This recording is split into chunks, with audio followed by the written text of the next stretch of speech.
MH370, which had 239 people on board, vanished on March 8, 2014 off the coast of Western Australia during a flight from Kuala Lumpur to Beijing, having apparently veered wildly off course.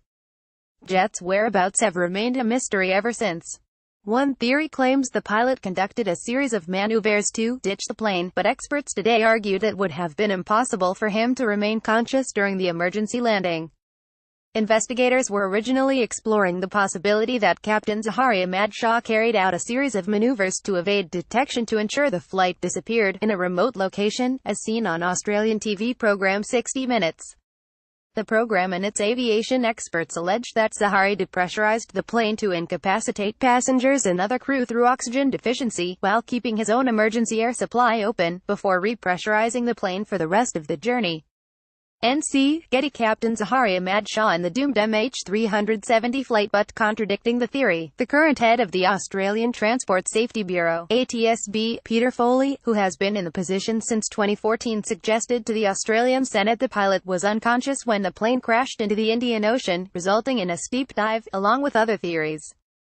Mr. Foley told the Senate the theory the pilot deliberately crashed the plane was plausible, but stressed he would have been knocked out by sudden pressure change way before switching on his own emergency supply. Mr. Foley said, "Most of the people out there are speculating about a long period of depressurization after the transponder went off. They say this may have been as long as an hour. What they fail to understand is that while you don an oxygen mask and prevent the worst of the hypoxia situation, you are flying an aircraft at 40,000 feet. You are taking an aircraft from sea level to Mount Kosciuszko in 20 minutes, then you are taking it, over the course of a couple of minutes, to the height of Mount Everest plus 1,000 feet.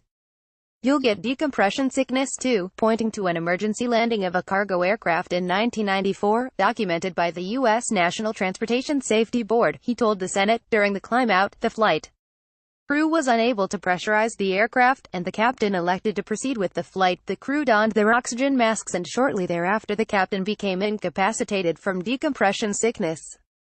The first officer took command and they landed the plane. The pilot in this particular aircraft was 51 and overweight. The pilot in command of MH370 was 53 and overweight. "I'm not saying that happened and I hate to speculate, but that is one plausible scenario." Australian Senator Rex Patrick continued to press Mr. Foley on the theory of the plane's descent being triggered on purpose by the pilot. Mr. Foley said, "Today we have an analysis of the flap that tells us it is probably not deployed. We have an analysis of the final two transmissions that say the aeroplane was in a high rate of descent. We have 30 pieces of debris, some from inside the fuselage, that says there was significant energy at impact.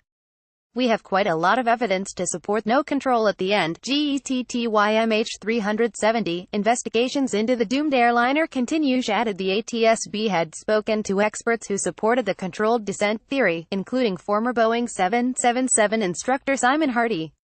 Mr. Foley continued, "Some of Simon's initial area where he was postulating it was controlled to the end, but not a ditching. We actually searched.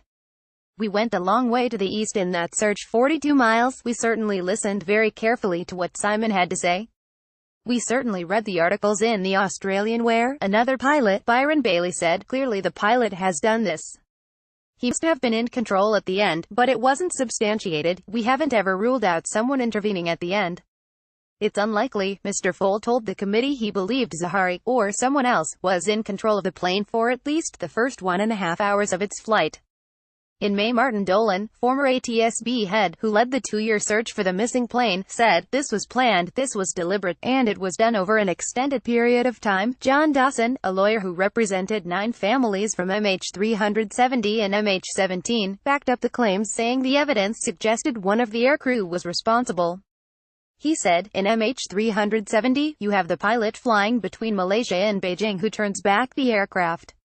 The evidence is so heavily weighted to involvement by one of the aircrew taking this aircraft down. That aircraft has probably depressurized. The people died of asphyxiation. It was premeditated murder. It was highly planned. The bodies have never been found."